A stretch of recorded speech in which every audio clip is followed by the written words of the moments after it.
evening, everyone. Welcome to Anomalous Realities. I am your host, Shaman Lenita Elder, and with me is Wingman. How was your week, Wingman? Not too bad. We had. I was meant to make my way to a protest in London. Well, not really a protest, more a gathering by a group called Anonymous. They're the ones that Uh-huh. wear the masks. And yeah, I was making my way, and then it was raining, and I was like, "Oh, this isn't good." And then I was ill about a quarter of Oh, the way no. there, so I ended up turning around, unfortunately, and I didn't go. Oh, wow. What So was yeah. the protest over? Well, 5th of November. This the whole kind of Oh, movement. right. Right. Yeah, the whole movement started from a film on the back of a film called V for Vendetta. V for Vendetta, yeah, and that was about a gentleman who was conspiring to blow up the Houses of Parliament on the 5th of November. And Yep. so, it was quite a powerful film. It had quite a powerful Very message, much and so.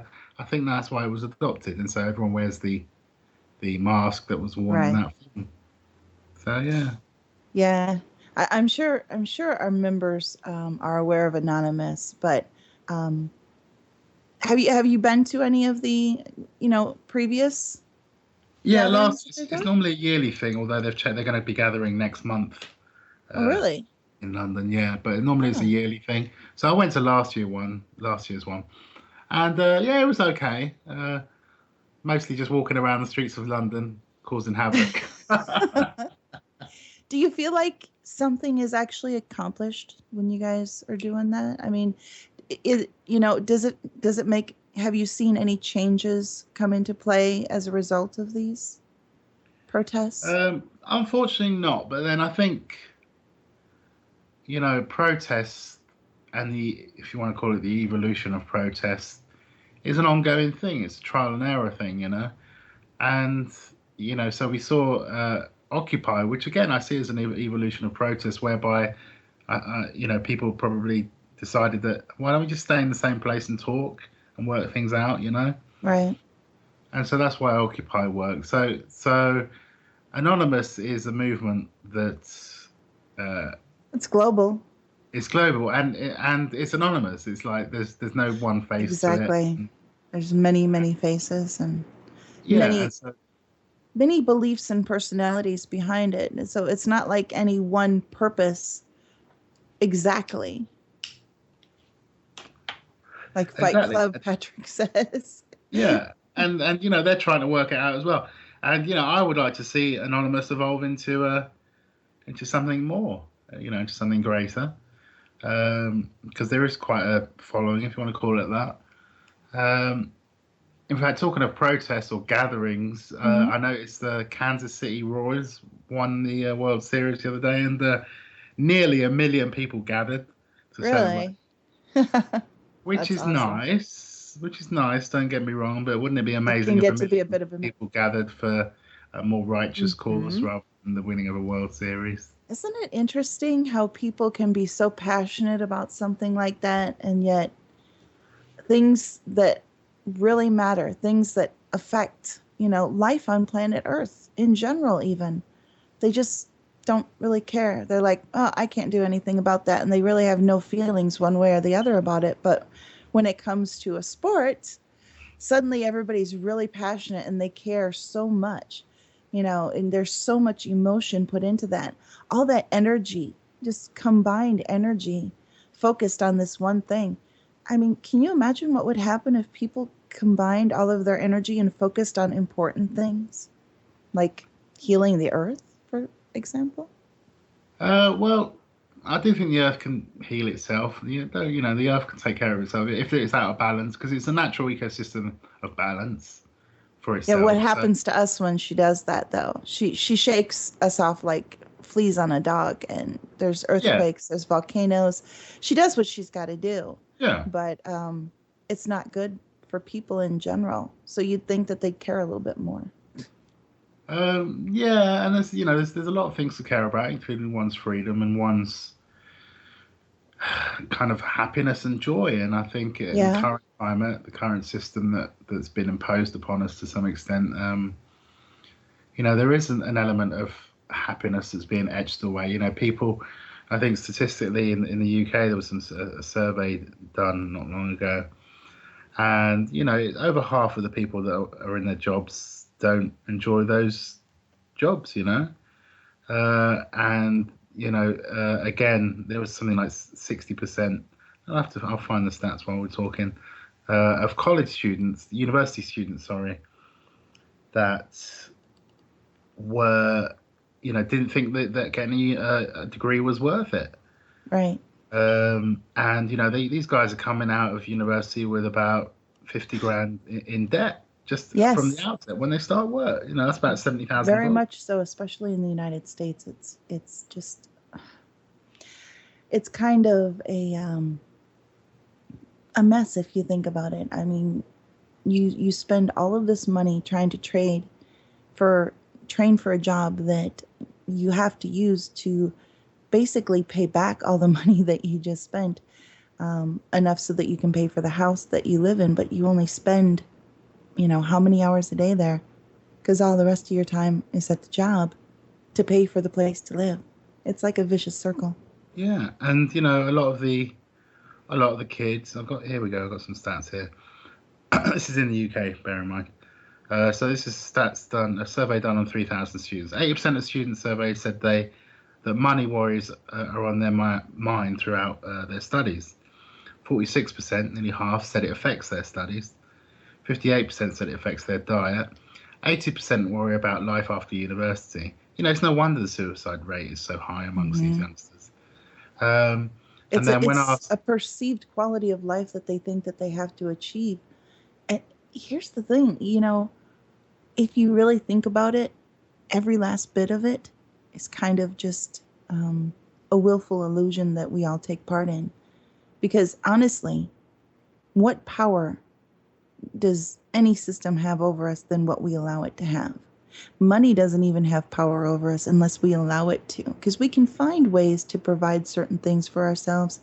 We can go through other systems, but it's the easiest way. It's what we know. And that's why we continue to accept it and continue to feed that beast and be in comfort with it.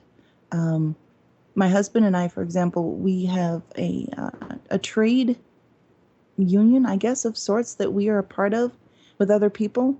And we don't use money for a lot of things because all of these people come together and we exchange our services with each other equally. And so it's like an old fashioned bartering system, very plain and simple. And things like that are out there, but people often don't realize that they're available. There could be other systems set up to completely even go away from money.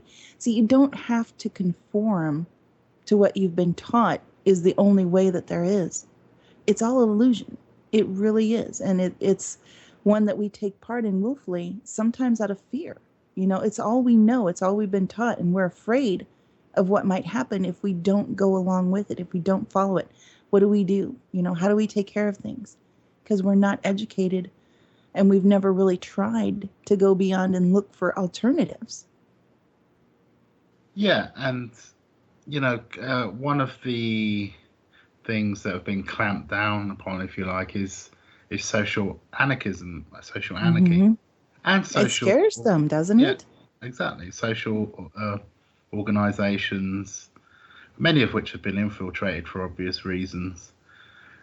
Because yes, it does scare them, and it is a precursor to Hmm. organizing something for the better.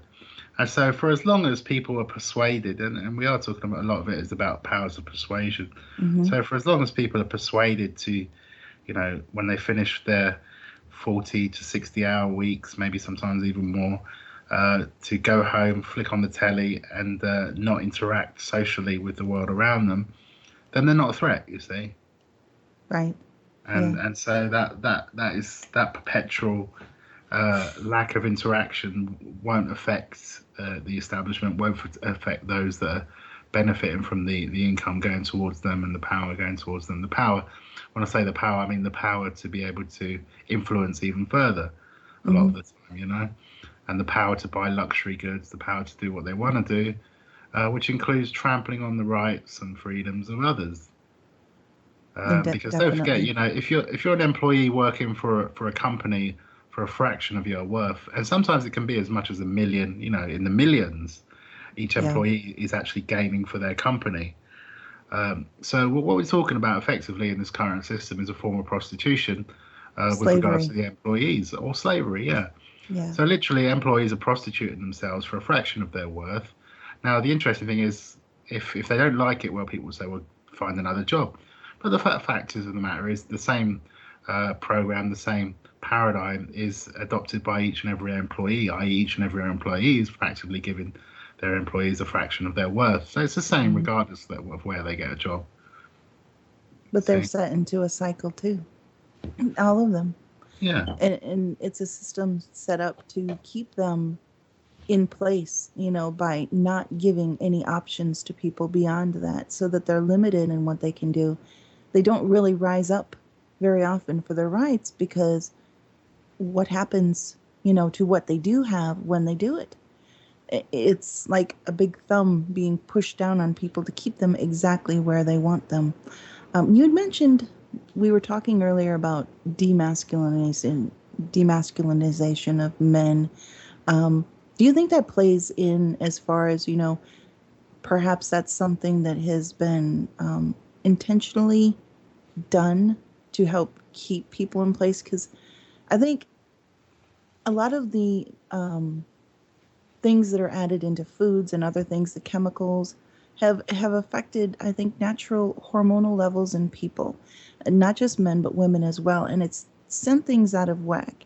But hasn't maybe been done intentionally. I know that there was a paper many years ago that was an Illuminati manifesto that basically said as much that they would put things in all of the food that would, mess with people's heads, that would make them take medicines in order to take care of it, and would basically keep people running in circles like hamsters in a wheel almost. Um, I don't know. I mean, yeah, what I'm not that much of an expert in terms of identifying the chemical compounds that you need to emasculate man, so to speak.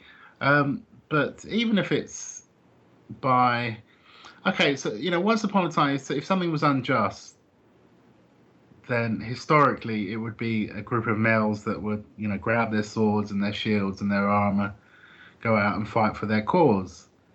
And so, the place of man has always, for a long time, been to right the wrongs, to be the fighter, to right the wrongs, so to speak. So, if you are going to implement a system whereby you want to be in control of it and not have it challenged, then it would make sense to attack the male and emasculate them, you know?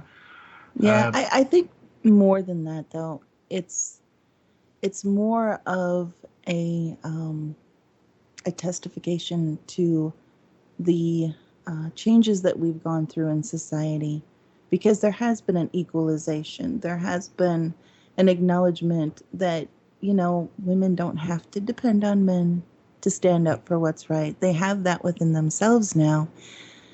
So perhaps nature has taken care of that and evened up the playing field, or do you think it's an external source that's caused that change? well, part of it may be down to uh, feminism, if you like. For a long time in the women's magazines, they do have to write about things, and often they do write about the Mhm. opposite sex. And at the end of the day, women often like to moan and gossip, just like the men. Not gossip as much, Just like the men, I was going to say, because but not gossip as much. But they do like to chin wag, and let's face it. And it's just their thing. That's what they I do. And think it. so I think it's really more that I think that kind of goes more towards personality types than either male or female, honestly. Because I know I know some women that really avoid gossip, and I know others that can't stop. yeah. But I also know the same with men. I've you get a like, for example, in the United States, I don't know what it's like there, but if you get a group of farmers together here, they will never stop talking. They will talk about their tractors. They will talk about their truck not working. They will talk about their crops. They will talk about everything. And their wives will be sitting on the side waiting for them to be done, so they can go and do whatever they're actually there to do. So I think it's more of a personality type in the culture that causes that than just, genetic, as far as male versus female. Yeah, but I think to some extent the modern male has adopted his ways to conform to the feminist Hmm. type of requirement, which is I don't always see as beneficial because at the end of the day, it's like feminism, wants their guys to be kind and thoughtful, etc. Hmm. But we all know that women, are often attracted to strong males. They're more than often they're attracted to strong, confident males, and even the bad boys at times. And so Right. the great irony is that they ask for one thing, but they don't really want it. They want the other thing, which is strong, confident males. You Some know? of that I think is it goes back just into the basic instincts of that nature instills into the species for preservation. Um, it's one of those things that there's the ideal, but yet there's also this kind of underlying force that takes over to a certain extent, especially in younger people, um, because they haven't really come into that um, understanding and awareness. I think as people grow, what they look for and what draws them to people changes over time. At your base level, it's the basic needs, the basic instincts. But as you experience more things, as you become more understanding of life and the world, then it goes to other things. It goes to people can be attracted to the body initially, but if they develop, um, they can be attracted to the mind, and eventually, I think the latest stage of that would be being attracted to another person's soul, and that comes at kind of the later parts of journey, I guess. And I think there's a lot of things. It could be the foodstuffs, it could be the water, it could even be the workplace. At the end of the day, when a guy goes to work, he can't just turn up how he wants, especially if it's an office job. He has to be there Mm-hmm. right on time or before, regardless of traffic. You have to turn up at 9 a.m. start, and if you're 10 minutes late, you'll risk losing your job if you do it too many Yeah. times. Yeah, doesn't matter how bad the traffic is or the system that No. they're in with regards to getting to their job. No, they don't care. They can't wear jeans. They have to wear shirt and tie. And the interesting thing about a tie is what is it? It's like a noose, isn't it? It's strangling the individual. So already there's some subliminal kind of thing going on It's there. an interesting analogy, actually. Yeah, I've it's never thought of a tie in that way, but it's pretty.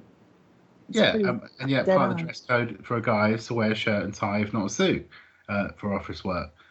And so already they have to conform in that way. Oh, if you're lucky, you have a dress down Friday. Woohoo! You know. Um, so there's that aspect of it, and often they will have to answer to someone else in that office type design, where they have to kind of submit to another male or woman, which is fine as well. But Mm-hmm. the fact is that they are submitting. They're not their own boss. Most of the time, there's a hierarchical setup in nearly every company organization where you answer to the supervisor answers to the manager answers to the Mm-hmm. director answers to the CEO, kind of thing, and so on and so forth. The thing is I still see it kind of going back to that allowing things to happen because people become conditioned, to do things a certain way. And it's society in general that kind of gives people these rules that they feel they have to follow. In reality, we always have a choice. The problem is most of us just don't seem to recognize it. And so we go with what we're told to, you know, which is why it's happening, I think. Well, that is a skill, discerning what choices are available and navigating those choices to bring about. Oh, sorry, to bring about the best sense of happiness and well-being, I guess, is important, but it's difficult, because at the end of the day, there aren't as many choices available with regards to how we fend for ourselves, how we Mm-hmm. provide security and self-sufficiency if we can. These are very limited choices, and so yeah, that's navigating that field of choice is difficult. And people often get sucked into the social pressure of being a certain way, of having certain things. You're Mm-hmm. having a house, having a car, Yep. having a family, having a It's dog. what's expected. Is what's expected. And somehow, if you haven't got a good job, and of course, every parent, is almost pressured themselves into pressuring their child into getting a good job. Not getting a job that will make them happy, but getting a good job, whether it be a doctor, a lawyer, a dentist. These are the common Mm, three that are often mentioned, or an accountant. And an accountant's a very boring job. It's not a very it fulfilling really job. is. I'm sorry, but I've Unless been you're there and someone done that it. loves mathematics. There are some people who are naturally drawn to mathematics, who have a natural gift for mathematics. For them, that would probably be a good occupation. Um, Going right back into that again, it's like people take whatever they feel is going to make them most successful in this life, but they're unhappy. They're not happy. And what's the point of any of it if you're not happy? It's one of those things that people just need to open their eyes and wake up. Sit down and ask yourself, if you didn't have to worry about money, what would you choose to do with your time? Write Yeah, it down and then find a way to make that into something that you can do for your livelihood. Because I guarantee you, just about anything you can think of, you could probably find a way to interact with the rest of the world for, mutual growth and still have it be the way that you support yourself. But you just got to follow it and go after it. And a lot of times people just don't even think about the possibility that what I love could be the thing that I do for the rest of my life. I don't have to be unhappy. but that takes a lot of courage in a way to make those decisions Yes. because of the pressure that I was talking about. Hmm. Uh, That's our so biggest problem, I think, in our society is the illusions that are pulled over our eyes. Basically, these things that we're told, and we're um, just it's kind of pounded into our heads, even in from early childhood in school. They're like, you have to pick a career right now, and you have to know what you want right now. Kids don't know as an adult what they're going to find in life that is their one joy yet when they're a child. A rare few may, but most don't. And they can't make a choice like that at then. But they start just pounding it into them that you need to do this and you need to make a lot of money and you need to do something, that is important in this way. It doesn't matter if you like it or not. You've got to do it because that's what's expected. I exactly. would love to I would love to hear what our listeners are what they have to say. If any of you out there have some thoughts about this, you can call into the show at 310-421-4053, or you can contact us on Skype with Freedom Screen 2. And there's another one. What is the other Skype contact they can contact us with? I'm sorry, I was on mute. It's my own. It's CatRock997. The numerals 97, and it's a Katrock. Cat Rock with a K. Yeah, Okay. they need to have my contact in Skype, but some of them do. Mm-hmm. All right. So I would love to hear thoughts from our viewers on this. Also, you guys, you are welcome to use that line to call in to get a reading if you want one. Um, Whatever, makes you happy tonight. We are currently discussing a whole wide range of things. And I was wanting to bring up something that I happened across earlier. And this was just kind of a by the way thing. But earlier tonight, I was reading some stories, and that apparently the host the original host for Coast to Coast, had got a new show on Sirius Network, I believe it was. And they were talking about, how there were problems with, piracy happening, and he wanted to make it free to everybody. So there was a temporary shutdown of the show for a while. Yeah, Art Bell. And in this news snippet, they had a little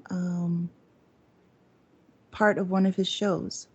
And in this, he was talking to Travis Walton, and they were discussing Travis's experiences, but also at the time, what the first extraterrestrial contactees were, when it first came up.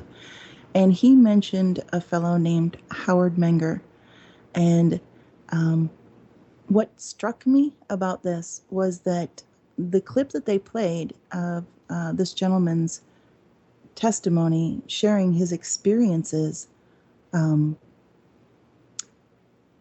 it was eerily similar to the experience that I had, and I believe I related in the last episode about the woman in white that came to visit me when I was very, very little. So that really kind of, it made me look at it in a different way. And I see we have a caller in, Rodrigo. Hey, Juanita, how are Hey, you? I'm wonderful. How are you doing tonight? Well, I'm I doing guess it's day. exceptionally well. Yes, it's the morning. It is It's just morning. gone 7:30 a.m. Hey, Wingman, how you doing, buddy? Hi, Rodrigo. Not too bad, thank you. That's good. I'm gonna have to change your name on here on my Skype, Wingman, because I'm nearly gonna say your actual name because I've got it written down. So yeah, just a bit of preventing myself from slip of the tongue. So I just tuned in about 10 minutes ago, and I heard you listening about what makes you happy rather than like if you had no like Yes. regards to what you want to do. Can you just expound on that? Because I was in the middle of about to make the call and I missed half of it. So I want to comment on that actually. That's actually very important, and it's actually where I'm at the moment and what I want to ask you. Okay. Yeah, what I was talking about was, people are just kind of conditioned to do what people tell them to do as far as what's going to make them the most money, what they can, and they're also given limitations on what they can achieve. They're like, they're told, look, if you don't have this or that, you can't do this. If you were born into a certain, there's still class separations, and they still try to tell kids, you can't be a doctor. You realistically, you need to try to train to do this. This is the sky for you.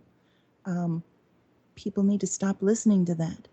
What you have to do is think about the one thing in your life that you just enjoy. What you would do if money wasn't an object. If you didn't have to worry about it and you could do whatever you wanted all day long, every day, what would it be?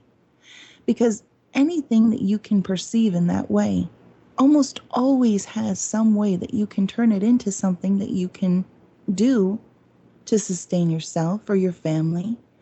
And so that's kind of where we were going with that. It's part of a conditioning that everyone has been going through since early childhood, since school years, most definitely, because schools just kind of drill into kids that they have to make the right career moves and things. And so that's kind of where we were going there. So what was your question? Okay, so I just wanted to make a statement regarding that. I'm actually at that point now where I had to make a decision whether I continue working or stay where I was, which is doing what I want to do, because I actually get a disability pension from the government, and that has sort of put me in a safe zone. But I can do what I want, which is creativity. I love creating stuff, whether digitally or doing things like that. And I work with technology and I do my own thing. Now, when I've been given the opportunity to earn money, and a lot of money, it's taken me away from that, and I don't feel as happy, even though the potential of making a lot of money is there. It's just not making me happy. And I'm just wondering, do I really want that money, or can I just be where I want to be, creating, and at the same time spending time with my family, because I'm at home. Exactly. And I enjoy that more. But so the question's directly in relation to the working aspect. As Wingman knows, I do commodities futures trading, and I'm actually working with my boss who's educating me. And at the moment, there's been no income because I'm just training and still training for many months. Where I want to take this is to move away from commodities trading and learn Bitcoin trading, which is cryptocurrency. Right. And so I'm actually in communications with some developers and some companies who are educating me on how to connect up my accounts so that I can use what I've learned in commodities trading and directly implement with Bitcoin trading. So the question I want to ask is, regardless of whether I'll be successful or not, because I don't want to know, because I don't want it to impact what decisions I want to make, but if you can see a time frame of whether there's going to be trials and tribulations, whether you see it heading in that direction, continuing, or whether I go in another direction with regards to what I want to do in regards to trading and cryptocurrency. That's basically what I want to know. Oh, okay. All right. So you're actually wanting a reading. I did ask if that was what you were doing, so apologies if you're not. Yes, I am. But no, I can do Okay. that. I can do that. I didn't Okay. know that's what you're. When you said a question, I didn't realize you meant that kind of a question. Give me just a second, and we will Sure. go to Wingman. Can you give us some thoughts on our topic right quick so I can grab my cards? Remind me what the topic is. I was just doing something, so We were talking about happiness. choosing careers that you love versus careers that bring you more money. Gosh. Can't you do both?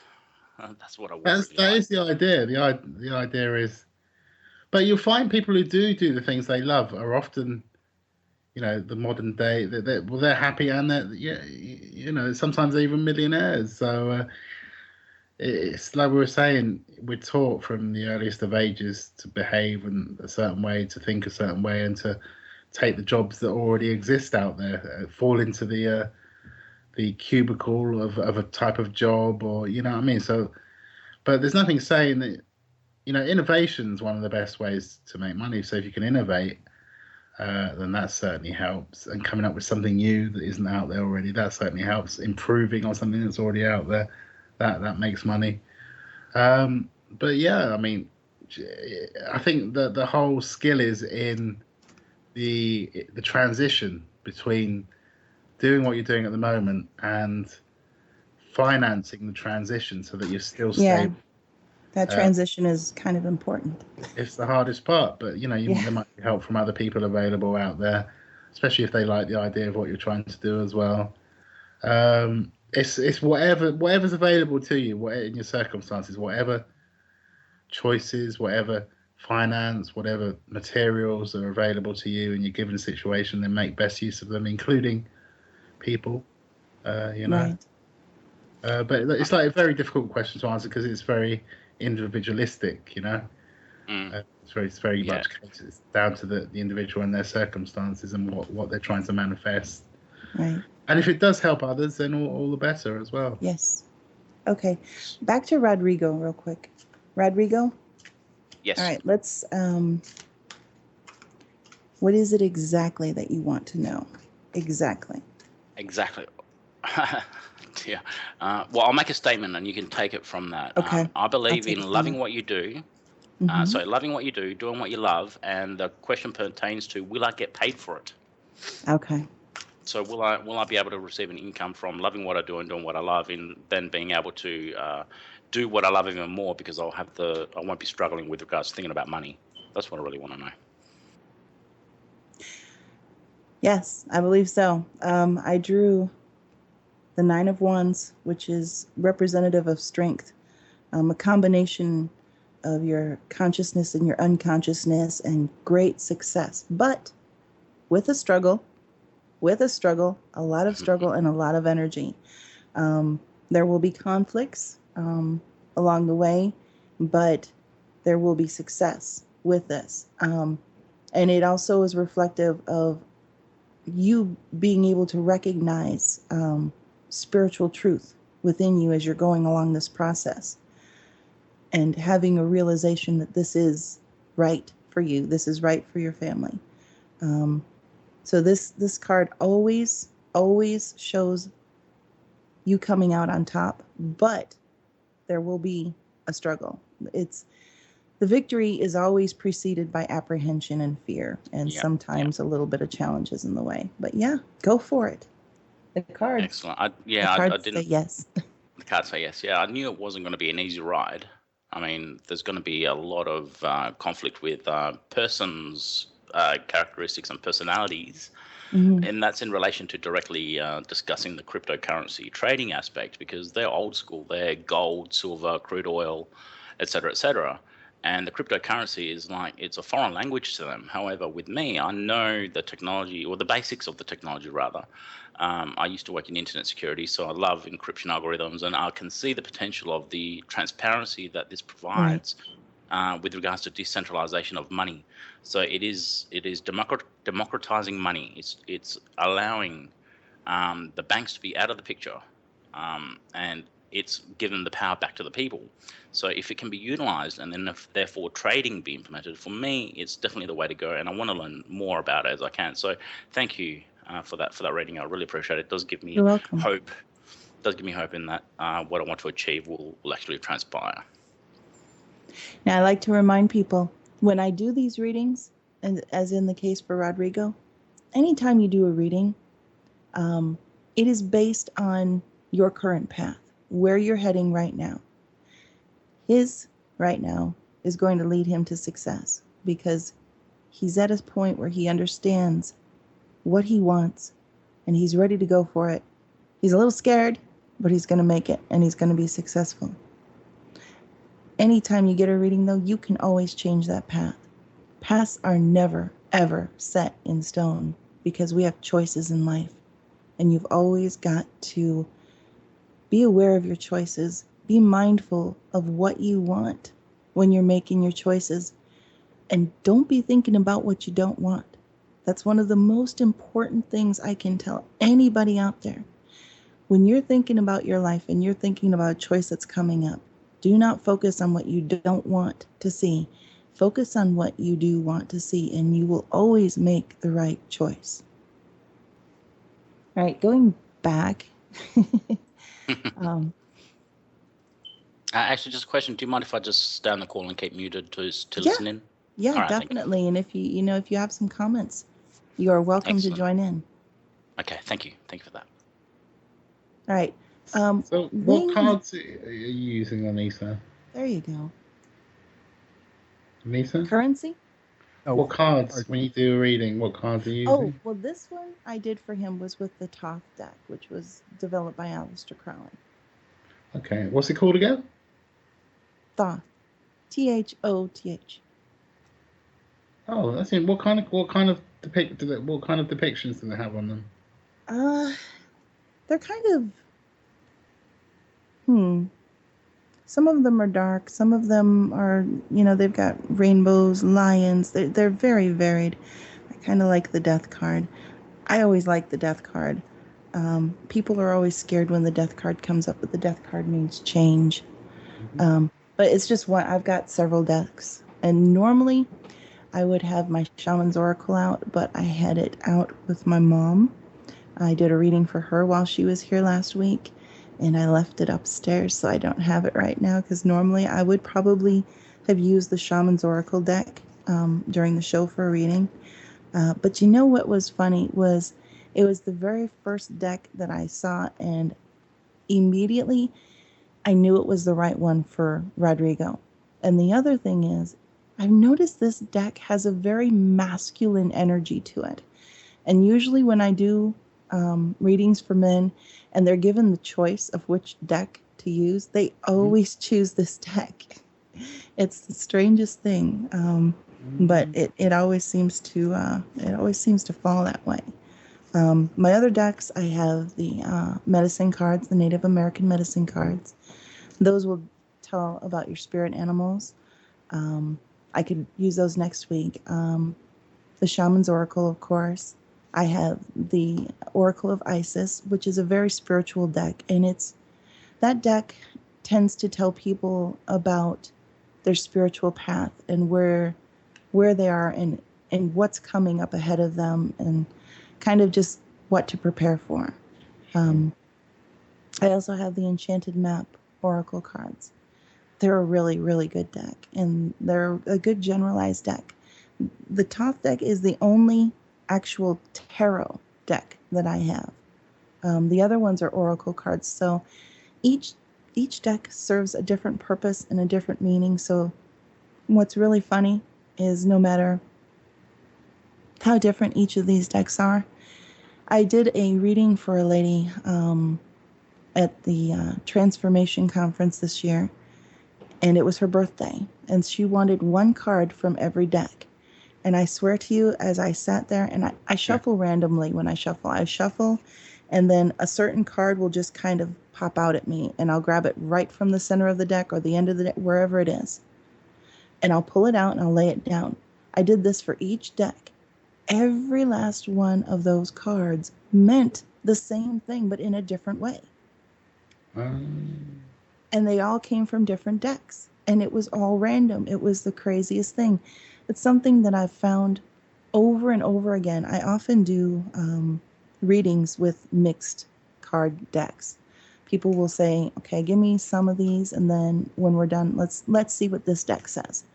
And I'll shuffle them, and it reinforces. For some reason, the decks reinforce each other. And, Right. You can have like maybe 2 cards in any deck that, are similar, but they always end up together. Somehow, it doesn't matter.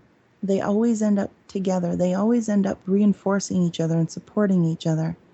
So one of those things that I wanted to actually make a topic of one of the shows is how these things work, an understanding of how we can pull from a deck, or, hold a pendulum up and ask a question, and how and why we're able to accurately tell people about their lives, their paths, their journeys. No matter what form of media we use, we're still connecting to the same source of information. Maybe Depending like on women, you're not meant to understand them. well, in native teachings, everything comes from the void. The void is the source of everything that isn't in the physical. And when you're reading, especially like from the medicine cards, you're making a connection with that void, that source, that part that exists before life exists, before physicality exists. And in it, all knowledge, all information, everything that has ever been and ever will be exists at once. So basically, all you have to do is ask it what you want. You just reach out and touch it and say, this is what I need to know. And it gives back to you what you need to know. Mhm. I think pretty much everyone has the ability to touch the void, as it is put. Some people are afraid. Some people don't know how. The connection is definitely stronger or weaker depending on what you've done in your life. I know that our pineal glands help regulate how strong or weak our powers are, our abilities to touch and reach that. And if you noticed how they put the fluoride in the water in most places, it's because it calcifies that pineal gland. And by doing so, it weakens people's connection naturally to that void, to that source of information, because they don't want people to be able to connect to that. That helps keep people awake. That helps people not become just zombies, for lack of a better word. Do you know what I'm saying? I was going to say the Touching the Void be a good name for a film. There is actually a documentary called it, Touching the Void, about 2 Is it really? climbers. I have Yeah, not seen it. Is it good? I haven't seen it. I just Oh, looked it you've up. not seen it either. Okay. No, so I was like, that's a good name for a film. So I just looked it up, see if there was anything on it. And there But actually is. I had a reading once when I was younger, and it freaked me out when I saw the cards. It was Mm-hmm. like I didn't need the interpretation because what I saw absolutely freaked me out, Mm-hmm. even though I didn't understand the cards. And yeah, so Yeah, I kind of Sometimes ran you out there pretty intuitively, quickly. sometimes intuitively people will pick up on things like that just by looking because these cards, all of them, they have various images, and each of those images is there to kind of relate a certain meaning to you. So you can pick it up just by looking at the cards, most definitely. But sometimes they can be misleading. Going back again, as I was before, to that death card. The death card can be very misleading. It often has a Grim Reaper on it, and people are like, oh my God, I'm going to die, or I'm going to be very sick or ill or something. What the death card is a card that is symbolic of one thing passing away out of your life and another thing coming from that loss. Um, because for something new to develop in your life, you have to get rid of the old. So sometimes it's a relationship ending because you can't go where you need to go in your life. You're at a dead end. And in order for you to move forward and be happy again, it has to dissolve. Sometimes that's what that means. So cards like the death card aren't necessarily a negative card. They are a sign of transformation, that something in your life is changing. One thing is coming to an end, and another thing is getting ready to start. And so that's really all that is. So the fact that you were able to kind of look at your cards and be like, okay, that's enough for me, that's totally okay, because you probably did kind of intuitively know what your meanings were, and may not have been what you were hoping. But the problem with the cards is they tell the truth based on where you're going right now. But as I said earlier, that can change. And once based on the path that you're currently on, that perhaps you're headed towards a brick wall, and you're going to have to wait it through, or maybe something has to be dissolved based on the path that you're going right now. You can change that by making a choice and going in a different direction from the one that you're going in, and make that future what you actually want it to be. Sometimes it's the right thing that you need in order to make course corrections in your journey, so that your journey takes you where you want to go instead of where you don't want to go. And that kind of goes back again to what I was saying about people focusing, when you're making your life choices, on the things that you want to see come into your life, and away from the things that you don't. Just don't think about the things that you don't like. Just don't put energy into it. Because it's like worrying about things is like praying for what you don't want to happen. So don't do it. Focus on what you like. Focus on And what you that does want. happen. It does. Yeah, worrying is a manifestation of that thought. It really is. If you sit there and you're like, oh my God, I don't know how I'm going to pay my bills, those bills are going to keep coming in because you're drawing that to you. You're drawing more. And this is actually something that is supported by physics. It's something that's understood. But people are only just now starting to understand the science of how and why this works. And we could do a whole show on the law of attraction, and there are so many instances I could share of times that it has worked in my life in different ways. It's real. I know that people are scared, and so they tend to think, oh, it's a bunch of bunk. The hardest part about making the law of attraction work is being mindful of your thoughts, and then letting go. Once you know how to focus your thoughts on what you want instead of what you don't want, then letting go and just accepting that when I put it out there that this is what I want, it's coming to me. You know, once you put that thought out there and say, this is what I want, it starts to come to you because you've put it out there. Now, granted, you need to understand that this is definitely one of those cases of be careful what you wish for. Okay? I will give an example. This is the most insane and horribly extreme version of be careful what you wish for. Um, I had a friend some time ago who I thought I connected to well, um, but she had some very severe issues that I was not aware of. And she in she was having some trouble, and she was living in Hawaii at the time, and she was wanting my opinion on a lot of things, and she was wanting to get my help and my family's help. And I thought, well, geez, it'd be nice to go to Hawaii and visit her. And so I thought, I wonder, if we'll be able to go to Hawaii and visit with her and help her with this. So I focused on it. And sure enough, she decided she couldn't have us where we were. She wanted us to come see her. So she spent an ungodly amount of money, and she flew us directly out, every single member of my family. She was going to move us out there and have my husband manage all of her stuff for her.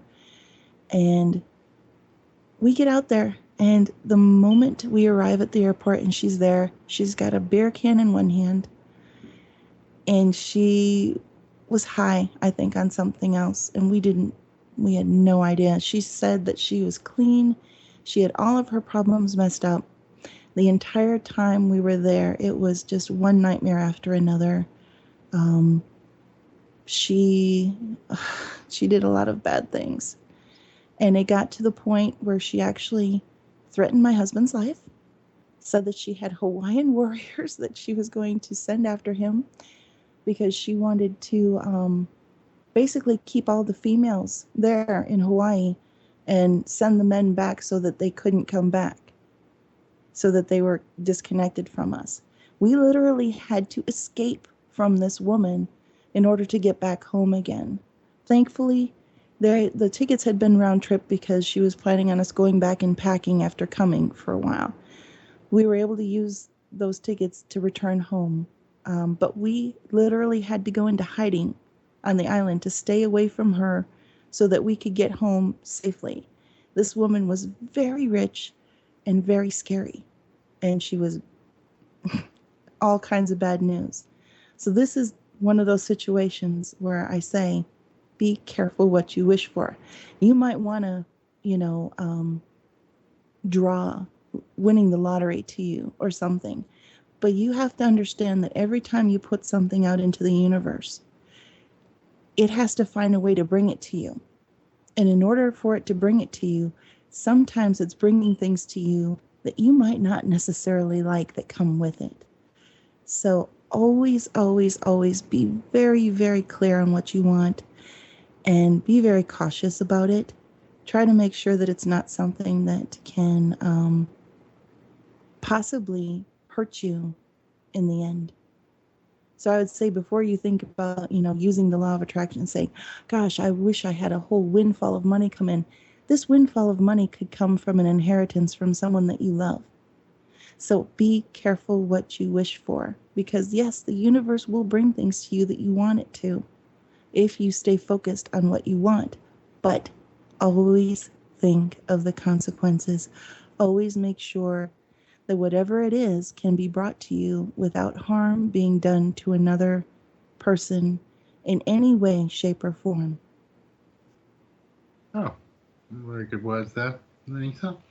What do you know about rune stones? I wanted to ask you about, because they're very unusual. Runestones, I think, are very similar to the tarot. Um, just like anything else, you're basically making a connection when you use them. I actually had some for a very short period of time, but my children were young at the time, and they pretty much got into everything I had, and they lost them. Just like anything, when you have kids, you really you lose things very easily, and that is exactly what happened with those. Gosh, that was so long ago, and they weren't right for me. Um, but they are just as accurate as, oracle cards can be, or tarot cards, or channeling, using a pendulum.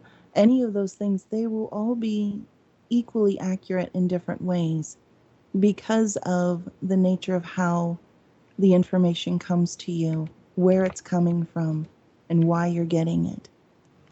Have you used them, Wing? I ha- no, not runestones, no, but just you were talking about how these things work, and I don't know. Oh, break. Perfect timing. Here's our break. Welcome back. This is Patrick Anglish, your producer, Patrick Brown. And I just want to remind everybody that you are listening to Revolution Radio, which is freedomslips.com. And in order for us to be here, we need you to be here for us. And we have a monthly goal, 2450, and we're at 230, and we could come up from that. Please be generous and help us out. Um, while I don't know that there are any specials running just at the moment, there is always the seed pack for $100, and you can also get for 50. You can get the bullet drive, which is really neat. I have both of them. The bullet drive is amazing. It's a USB drive, but it looks like a 50 caliber bullet. It's all brass, keeps its shine. There's the Zazzle store where there's a lot of stuff. Mona makes some really pretty stuff, and some of the Liz has the leather shop. And also for $4.95 a month, you can get the archives. And all of this goes to help the station run. And we need you because we're here for you. And what we do is a labor of love. We don't get anything for it except the satisfaction of what we do, which is quite a bit. And please help us out and donate. And with that, I will turn the show back over to our host, Shaman Lanita Elder. Thank you very much. Welcome back, everybody. Coming into the top of the second hour, I'd like to bring up something that I came across several years ago, and this kind of goes hand in hand with a little bit with what we were talking about before, with the law of attraction, um, quantum physics, and subatomic physics. People tend to think that this is a newer thing, the understandings that we're having right now. But in reality, the study of physics at this level has been going on for a long, long time. We're just kind of making breakthroughs, and some of it is just more readily accepted now. Years ago, um, theories that were brought forth in this field were often treated almost tabooish in the science community. There was a gentleman in the 1930s that actually was in the late 1900s or late 1800s, early 1900s. Um, he was a physicist, and his name was Sir Oliver Lodge. He had a lot of very unusual ideas. One in particular dealt with the fact that life and death are not what we think they are. And so I wanted to discuss this in the second half of the hour. Um, I guess a brief rundown of his theory goes like this. We understand that matter, right, is by nature inert and unmoving. It doesn't do anything. It's completely controlled by the other forces that act on it. But once it has a force act on it, it becomes active. We are in a state, or should be in a state, of non-existence or just inert. But there has to be a force that acts on us to make us active and keep us going in this universe that we're in, at least according to the laws as we understand them. His theory proposes that the energy that exists, that basically makes everything in the universe go, is consciousness. That the ether, which is the space in between everything that's matter, is the source of this energy, and what exists in that ether is our collective consciousness. this goes along with um, the way old theories that we are all connected, which we are all connected. We feel this, and in the same time, we kind of feel a separateness as well. And I think that that's part of our physicality, that it's a natural side effect that we feel this separateness as if we aren't really connected to each other because we're in our physical bodies. But outside of the physical realm, beyond life in these bodies, um, we are all one consciousness. We're all connected. That's where that void, that source exists, is beyond the physical. So if you think about it, it kind of almost, this ether is almost reflected in his theories as the same thing as the void, that source of everything, that idea that our bodies are like a car. We get into the car and it takes us places we need to go. Our bodies are like a machine that we use, and our consciousness gets into it and it allows us to interact with each other here in this physical realm.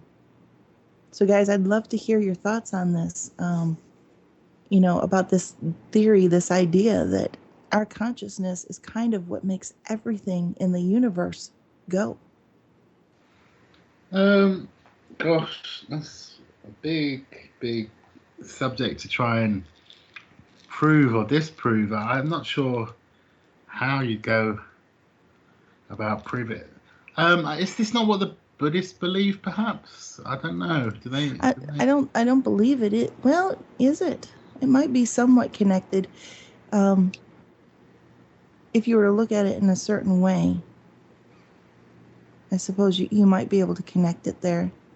I mean, it would make certain sense to me that if you're talking about movement, because like movement is important with regards to consciousness, in my opinion. If you're going to talk about consciousness, then at some point you're going to have to talk about movement, or even the first mover. Mm-hmm. And so my hypothesis is that at some point in time there was an intent of movement. There was desire to be or manifest or. I think that's what he's trying to say, though, is that intent is consciousness. What else could it be? Well, yeah. In a way, from a logical perspective, I would probably come to the same hypothetical conclusion. It does make sense, to bring about something. You do have to have an intent, and behind that intent is movement and consciousness. Desire or intent are really important factors when it comes to anything not being that. Even if there was something there before, to change its form, you would need an interaction, a conscious interaction. So maybe the energy has always been there, right, but it took a conscious interaction within that energetic field to bring about this ability to see, to hear, to smell, to travel. I think those senses are directly correlated with the human body. Like I said, I think what he's trying to say is that our purpose, in this physical universe that we're existing in currently, is to experience as much as we can. And our bodies allow us to experience things that in pure consciousness spirit we can't. So we choose to come into the physical in order to have these experiences. And Patrick, you put up you need to share your thoughts on this, because I'm reading your thoughts, and the listeners need to hear some of this. I'd be happy to. What I'd written was that we are mind, and that's the first of the 7 Hermetic principles, and this goes back to Egypt. And those 7 principles, if you can allow me to delineate them, are mind, correlation, which is where we get as above, so below. Then we have vibration, polarity, rhythm, And the last two are attunement, what you attune to. If you play in a mud puddle, you're going to get dirty. And finally, gender. And those are the 7 principles of being, of just what is, and the way things are constructed, if I may. And I also wrote, yes, I agree with that theory, but I feel that our individuality does indeed persist, because I was fixing to write, because the earth is a school, like you were saying. We choose Right. to come down and inhabit these bodies in order to gain experience. And we do it by the use of the 5 senses we have now. If you Hmm. really get into some of the, like, I don't know if you're familiar with Blavatsky and a lot of what she wrote in the round. No. We're in the 4th round, and we're in the 5th root race, and we're the 5th sub race of the 5th root race. And this goes on and on. It gets kind of complex, but I was gonna say so I a want. little bit of backstory on that would help. Yeah. I'm not familiar with her.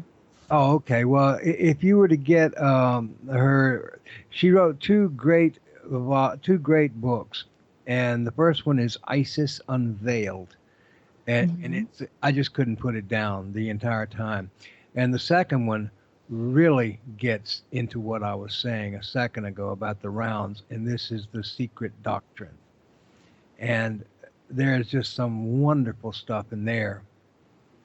For instance, one of the things that is propounded is that the life of the solar system, Hmm. the life of our particular star, is measured at, in Earth years, is measured at 311 trillion with a T, trillion years. What? Yes, yes. And so all these scientists talking about, well, the Earth is 4 or 5 billion years old, and well, I don't know, maybe a little older than that. Perhaps the Earth did solidify that many years ago. But if you want to look at the whole party, well, we're kind of in the middle of it, the 4th round, because there's 7 rounds to the life of a logos. It's called, the sun being the logos. Uh-huh. And without going too far into it, I just would really, uh, I would hasten to just say, go get the book and have a look at it. It, it starts off in the stanzas of Zion. Now, this is not Zion, Zion, it's Dzyan, and it was supposed to have been written in an ancient language called the Senzar, Hmm. Senzar. And those are given. And the amazing thing is that if you look at the beginning of that, and then if you look at the beginning of the Popol Vuh, which is the ancient book of the Mayans, and it says in translation, and I'm going to paraphrase here a bit, but in the middle of the great uncreate, grandfather and grandmother sat smoking their peace pipe. That's how the Mayans wrote it. So there, I mean, it's just it's always been, but it goes in cycles, and so there is death and there's rebirth, and there's death and there's rebirth. And when it comes to us little humans here on the planet, we Hmm. come here. The Earth is a school, and we come here to learn. And heavens, look at the population of the planet now. Uh, I mean, not in recorded history have there been this many quote unquote human souls in existence. And I'm thinking, well, it's about time for graduation on one level, because there's a lot coming into the lower grades here, and that's no judgment at all. I'm just kind of looking at it, Right. and then there are people like ourselves who have studied this a long time, and I think that we all of us have been around a long time, if I dare say so. We're old souls, Yeah. and we're watching it. And but yeah, check out Blavatsky. She's very, very controversial. I mean, about as controversial as for me to get in the chat and say I'm a Freemason, which I am. And if I say that, I can just watch the fireworks start going off. But at any rate, that's all I kind of had to say. Um, Um, a what? quick question to Sure. you. The final principle you mentioned was gender. Gender. Yes. How does that possibly come into everything? I think we're starting to see gender lines kind of blur a lot now. Yep. So I'm wondering if that's really, I mean, a true I think. core. What do you think? Well, I think and I feel because I have me and the word believe don't get along because I just don't like it. I know. Uh, I feel the same way. but I'll say I think and I feel, and one's my head and one's my heart. And with the gender lines being blurred, I think that is something that's being foisted upon us. And it is not at all natural. It's part of a greater agenda of a whole bunch of folk who are up to no good. And we are on the receiving end of it. That's what I feel. Now, of course, we're all, I would say that all males have a bit of female and all females have a bit of male. Mm-hmm. But to even it out, to make it so that we're just about hermaphroditic or something, and there's no distinction at all between the sexes, no, I don't think that's part of the plan. And so I'll say that much, and it's just my opinion only. I kind of almost wonder if it might be a part of a natural balance that's I heard you say happening. that. I heard you say that Yeah. earlier. Well, the thing is we're looking at overpopulation right now, and this is something that I didn't really address before, but um, perhaps in our encoding, there is a level that is almost intelligent in the DNA that maybe is creating these differences to slow down the repopulation of the human race naturally, um, so that we don't overcome the earth. Maybe this is almost like, um, I wouldn't say Mother Nature's way of doing it, but almost like an ingrained part of the DNA that's like activating and saying, wait a minute, people, you're procreating way too quickly. You're messing up the planet. You need to slow down. If you're not going to do it on your own, I might have to slow you down myself. I am in no position to comment or refute that, really. And, and I do think that there is something to that, but were there so, it would be a more natural and I want to say gentle or just more normal feeling about a more coming together of the sexes in that sense rather than what we're seeing now, which to me feels quite unnatural. Well, now that's interesting for you to say because you are a Mason, and the way most people perceive Masons is to be, um, people think that they have, information, inside information that other people don't have. I'll say Um, I can honestly say I've never learned anything in that lodge that I didn't know already. It was just that it was in my dad's family and I wanted to check it out. yeah.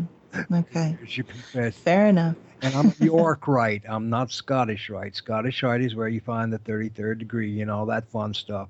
And, Oh, right. and I'm not part of that. I'm in the old English York Rite. So, but yeah, that's what I have to say on that without So, too much time. as a Mason, are you aware of the Illuminati? I had to ask it. Not through masonry, no. Okay. No, All right. I'm aware of them just because of keeping my eyes open and seeing what's going on. The elite, the power that be. No, that's all kind of obvious. But no, that if I were to walk into the lodge and start talking about any of this stuff, Mm-hmm.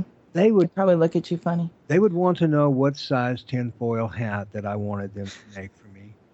Honestly, honestly, I know the lodge is mostly blue collar.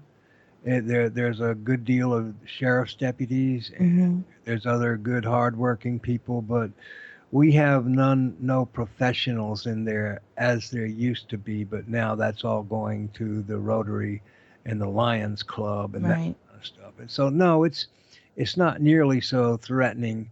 And I know some Scottish Rite Masons, but if they know anything, they're not talking about and that's fine with me because I know as much as they do, if not more. But no, it didn't come from the lodge. I can tell you that much. Okay. The one other thing I want to bring up about the gender lines that we've been kind of going over a little bit tonight. I want to get everybody's input on this, but do you guys think it's possible that some of this just kind of almost like a blurring of those lines? Obviously, not to quote a musical song, but there's a blurring of the lines between the genders right now. Do you guys think it's possible that some of this is almost indicative of perhaps a spiritual ascension that we might be going through as a human race right now? That perhaps the gender distinctions are breaking down a little bit because we're getting ready to transform into a next level of who and what we are. What do you guys think? I don't know, but I'll let the Rodrigo, Wingman, what y'all think? I don't know. They're both Yeah. here. Can you Thursday. re-ask the question, because it was like quite a complicated question, and I don't think it all went in. Yeah. The question is, what do you guys think about the possibility that this kind of blurring of the lines and the genders, this just everything's kind of melding into each other and the lines are getting, thinner and thinner between male and female. If this could be indicative of a shift in consciousness and possibly a transformational, level for the human race. Oh, gosh, that's a really tough question. I'm not sure I've ever actually thought about it, to be honest. I don't know. I mean, how Doesn't it would you make go sense about that it answering would that be our question? next? How would Doesn't you it go make about answering? sense that Yeah, it but I'm would just trying to. possibly be? Oh, I we have a guess. caller. Oh, cool. Noreen, would you like to share your thoughts? Hi. Sure. Yeah, this is a really amazing question that you put out, and I think a lot of people are kind of wondering about it. Um, yeah, I think there is a blurring of the lines, but how that relates to us spiritually, I think there is kind of a schism there. That's just my opinion. Mhm.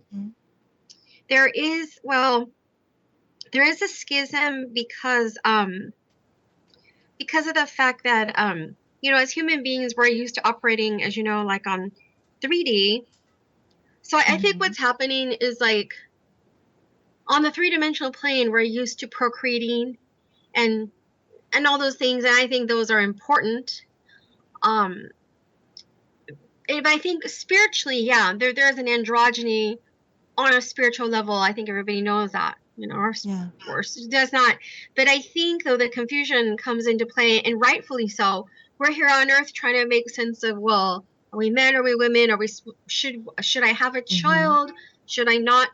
And I don't discredit people's feelings of how can I say it? What's the word? Their feeling of not just confusion, but like maybe displacement, Mhm. frustration. I mean, let me just say this from a socio-political, whatever cultural thing. Okay, so we know that we're open, at least in Western or modern societies, we're open to people having alternative lifestyles, and I think that's wonderful. If that's what you need to do, do it. I think the problem though is when these quote people with agendas, and it's not everybody has it, but there's a certain segment that does, and they try to say, well, okay, so we have alternative lifestyles, but no, actually, we have to go even beyond just people's rights to choose. This has to permeate everybody's consciousness and everyone's life, and I think being in a physical body and being, like I said, raising families, raising children, then Mhm. I think people get confused because there's a kind of like a warfare or conflict with that. That's what I think. Where do you think the source of that is coming from? That confusion. Oh, the media agenda, like the agenda of the elites. It could be a depopulation agenda, maybe, So you think it possibly. could possibly, as presented earlier, maybe be something in, like the products that we use day to day might be Hmm. actually causing a reaction in the hormonal structures of people? That, and also Well, yeah, but many that including other, vast variety of factors. That's part of, and I don't mean to sound conspiratorial, but yeah, it's part of an agenda to neutralize us, confuse us, depopulate us. If you want to look at it from a really broad viewpoint, yeah. Right. Mm-hmm. Probably the elite. Yeah, we throw around a lot of words on, in this type of medium, and there's no other way to describe it, though, really. I know, they're really, I mean, basically the elite are just the people that run everything, I guess is the simplest way to put it. The people that, well, we're all puppets. I'm just aware I've got strings, right? And they're the puppet masters. And they've put themselves in the place of the puppet masters. I think initially they all were probably puppets, but they manipulated things around, and now they get to pull the strings too. It's like Pinocchio becoming Geppetto, sort of. And thank you, by the way, Noreen, for joining us. It was wonderful to hear your thoughts on this. Absolutely wonderful. Well, I'm actually very honored. I think this is the first time I've called your show, so it's fun. Yes. Yes, I really enjoyed it. It was nice to hear your thoughts. Do you have any thoughts on what we were discussing earlier, with the discussion about possibly consciousness being that force that kind of sets everything going in the universe?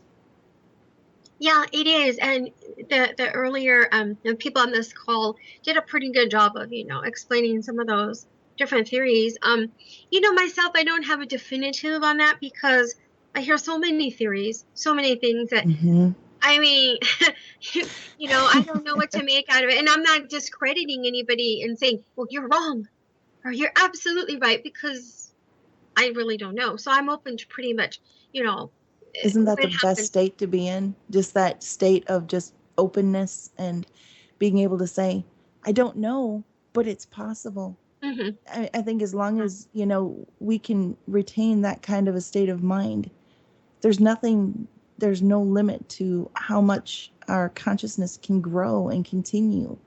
The second that we start saying, this is definitely what it is, and there's no argument there, we kind of, I think, limit ourselves in a certain area of growth. Yeah. Oh, I mean, and it's interesting you mentioned that, because I'm sorry, for a moment, I'm looking at your icon and I see you have a Skype name here, but how do you like to be addressed on the air? Lanita. Okay, Lanita. Okay, I like the name on your icon. Anyway, yeah, that's cool. It's Egyptian kind of. Anyway, the thing is, I'm glad you put that. I mean, really glad you made that statement, Lanita. You have no idea, because lately me and some friends have been doing comparatives and noticing that those people who who say like, oh, they may mean well, Right. I think some people really don't mean harm, but there are people that do mean harm, that say, well, and they could be very famous writers or famous gurus or famous researchers or something, and some people, they mean harm and other people don't mean harm, but in some cases it could be really misguided information for people sometimes. That influence that they have can be dangerous because it can affect other people and the way they perceive things, and it can affect their spiritual growth as a result of that. It can shut them off. And I think a lot of that closed offness really tends to come from a place of fear inside the individual. And I wonder too, if you want to take it to a next level, I wonder if some people who are doing this, whether consciously or unconsciously, not intentionally, are actually being utilized by other entities. You know what I mean? Like, kind of like, and they're using, us, or not us, people as a vehicle, right? To channel their information to the rest of us. And it's like, oh my gosh, what is this? It's like. Well, that definitely happens. I mean, as a shaman, I know I've been, a portal of sorts for information to come to people, and sometimes, sometimes I don't even, I'm not given much warning, when it comes through. So there are definitely sources that will try to use people, sometimes, with their will, with their knowledge and approval, and sometimes without. And they probably each are, some can be negative and some can be positive.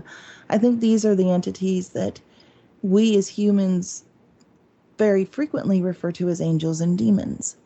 Um, what they are in actuality, we can't really know for sure.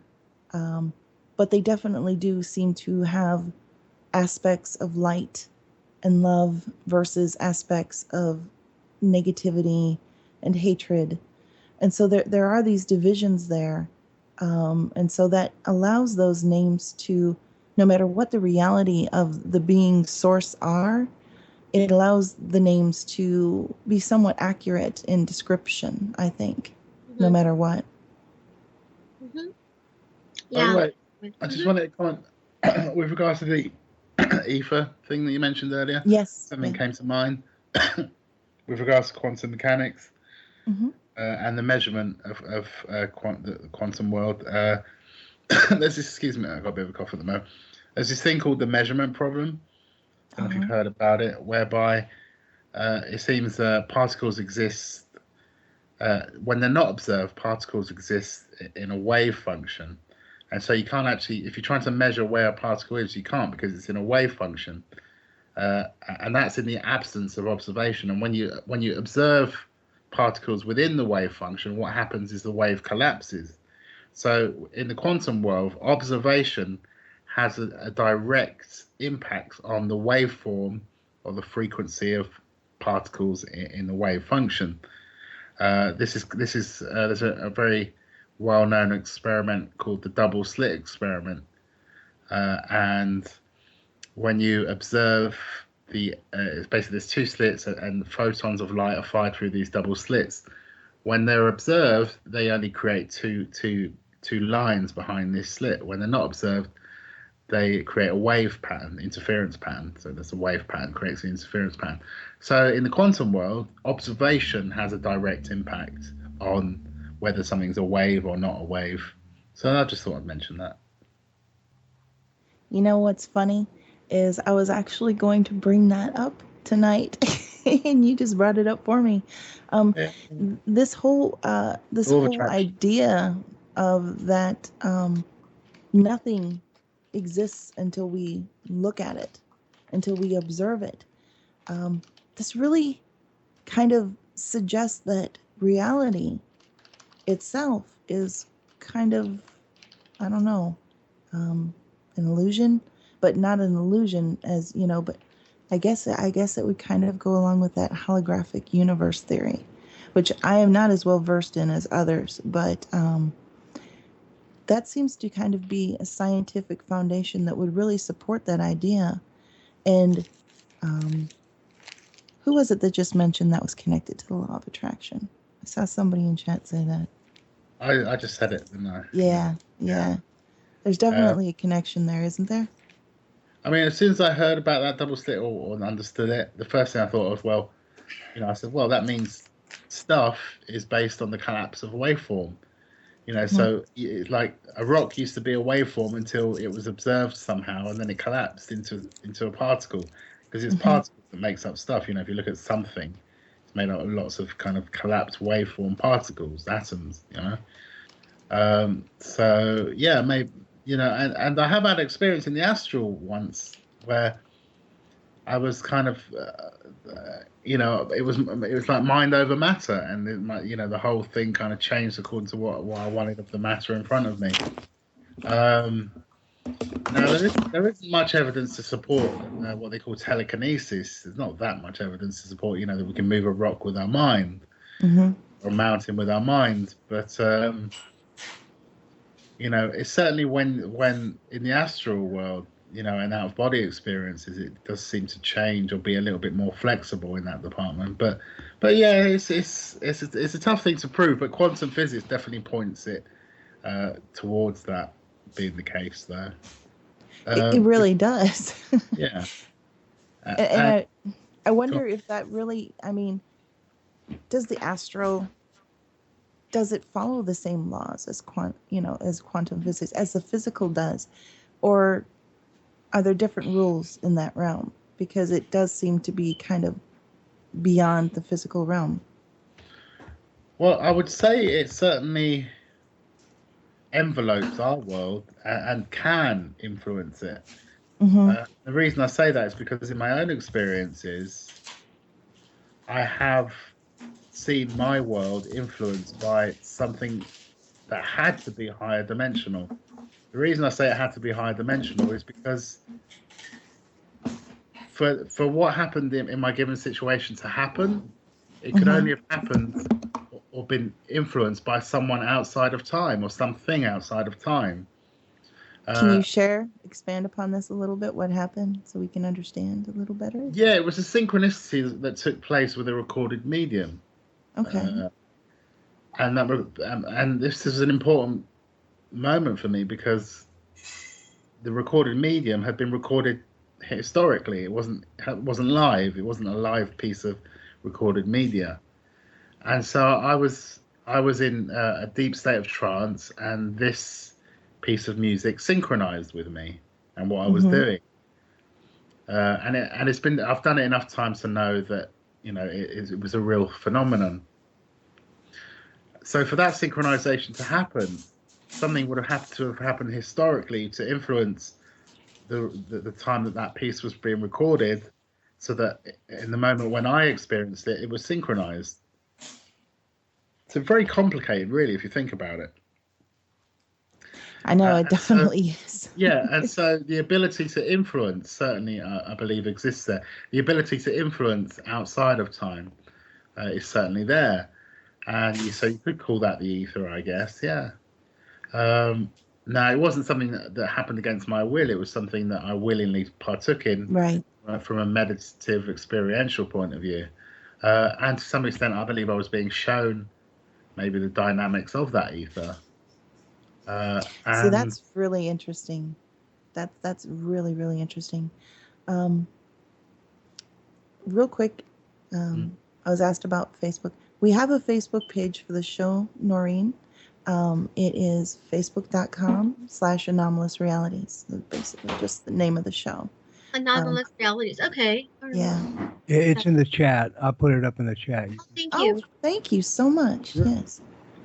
All right. Oh, I see it. Yeah. Yeah. Yeah.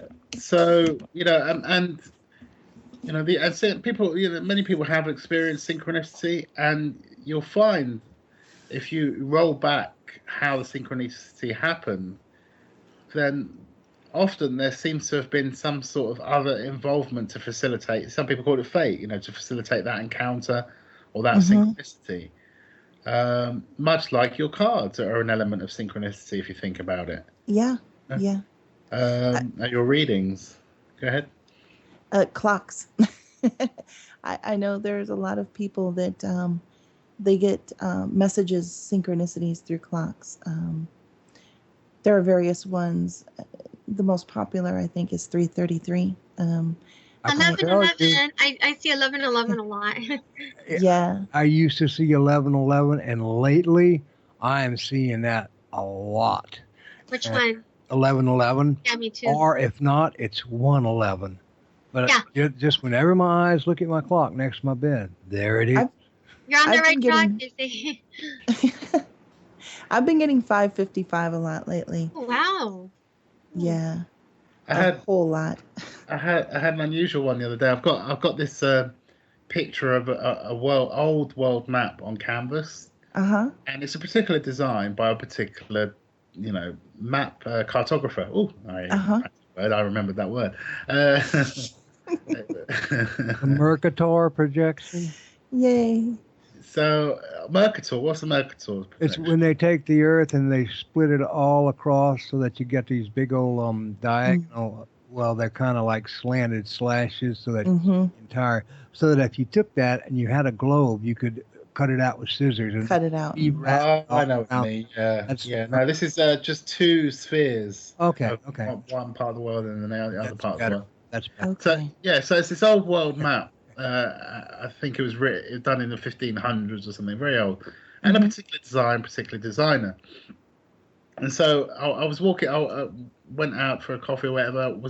Looked at it, and I looked at it. I pass it every day, but this particular day, I looked at it and I go, "Oh, I must do something with that because put it up or sell it or something. I must do something with that."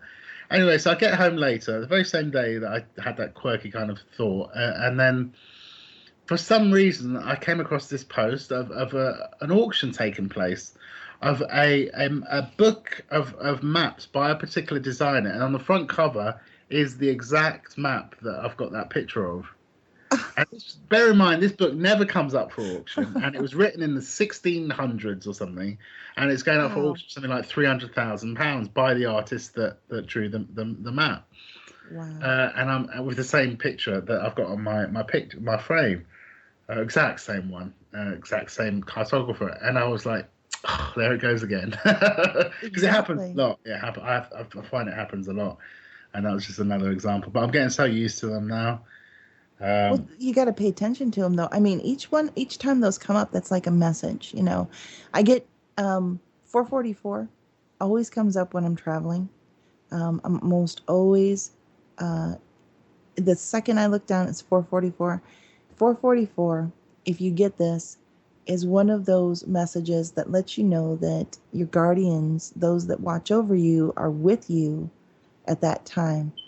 There is no 666 on a clock. Well, they were talking about a sequence of numbers. I had to just be funny. Oh, yeah. 444, 1111, 66 up. Okay.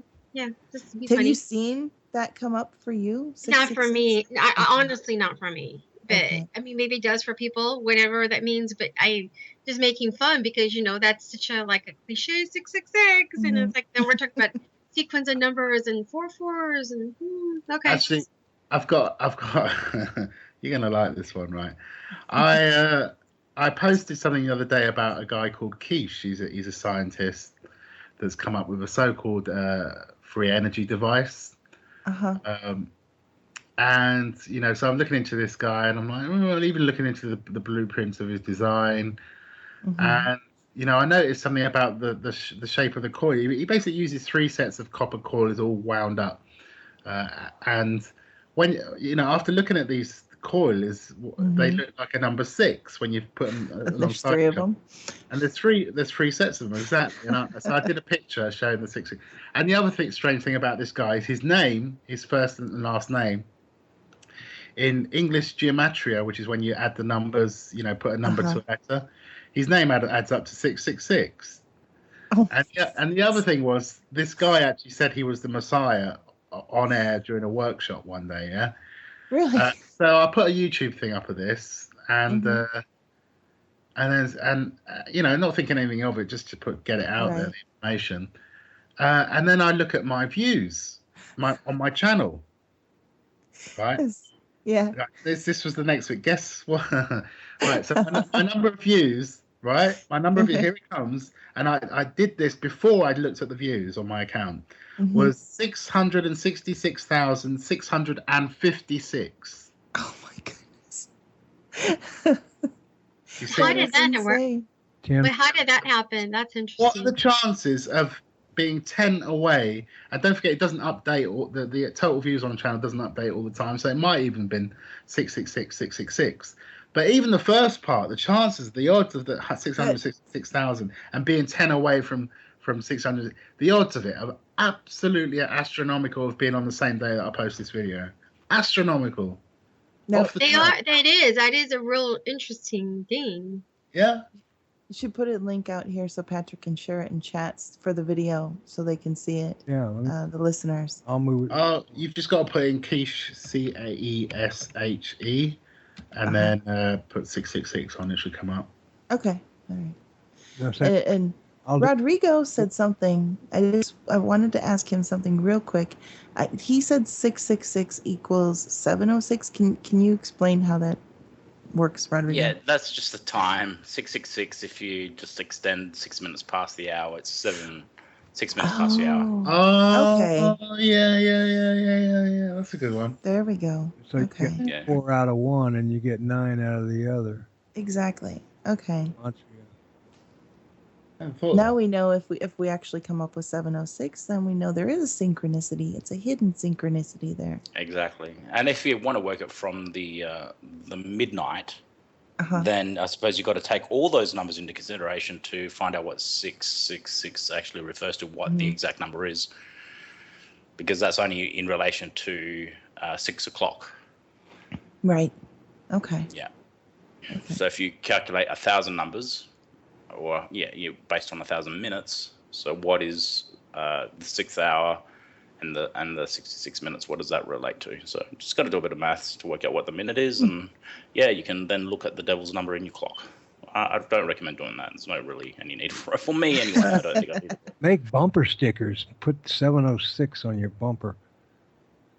See, People will start freaking out.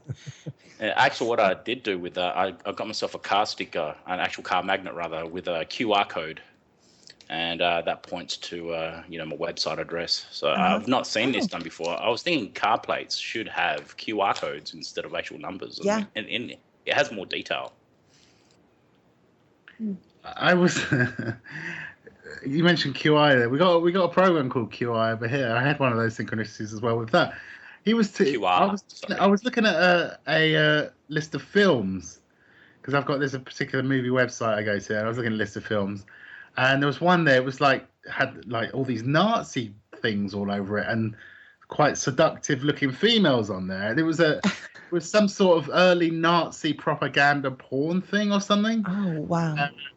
And I was like, what the hell? Like a documentary on how it was.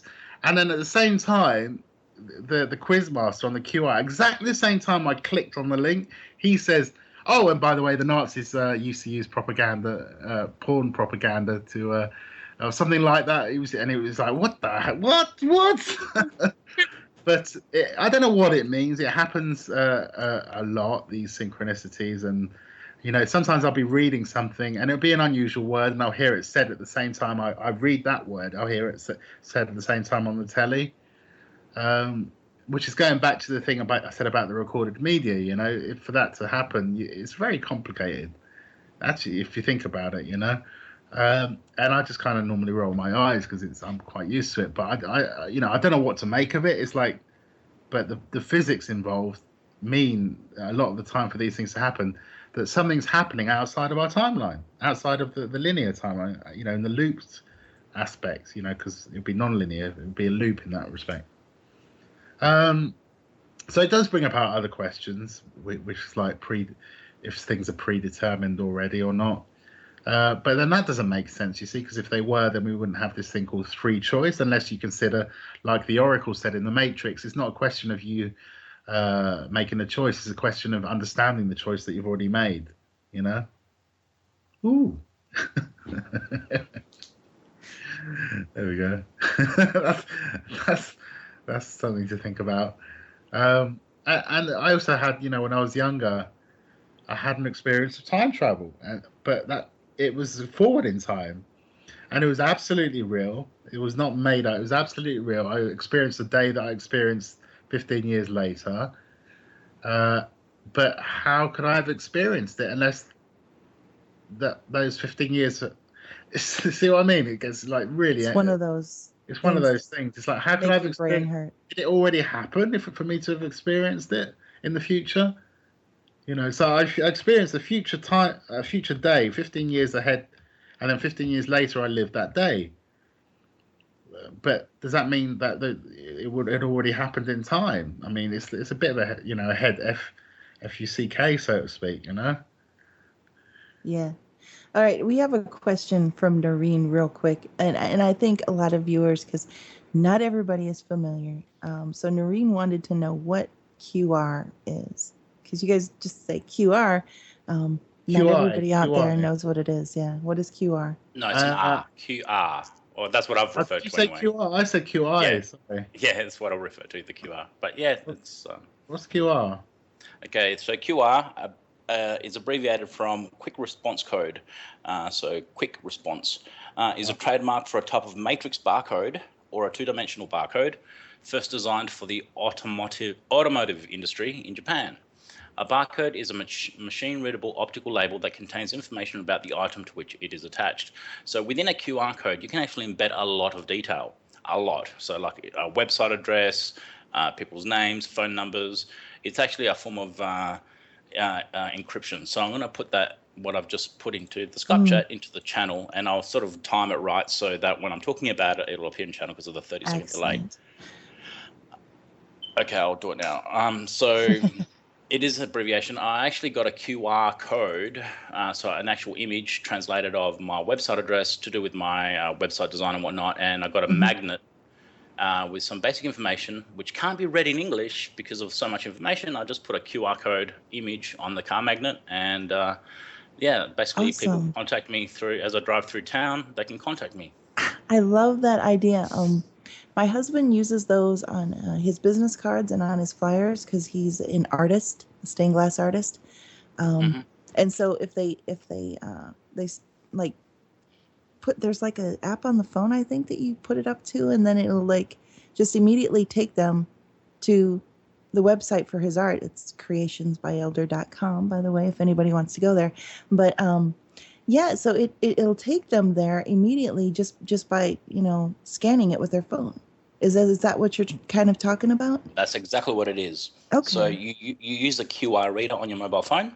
It's really only for used on mobile phones, and actually we'll discuss something else with that. But you load up the QR reader on your mobile phone. You scan the QR code, whether it's on your screen or wherever you see it on a billboard, and it'll directly take you to that website, or it'll directly print out the information on your phone as it translates that information.